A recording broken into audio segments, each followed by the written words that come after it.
តូយំក្រលួច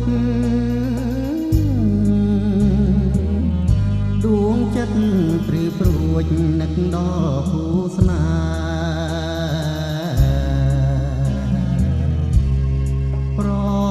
ហាក្លិនស្រូវនៅពេញវាលស្រែ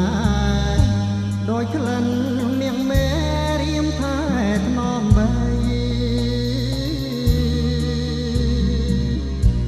ស្រណោះសំដីស្រីធ្លាប់ឆ្លងឆ្លើ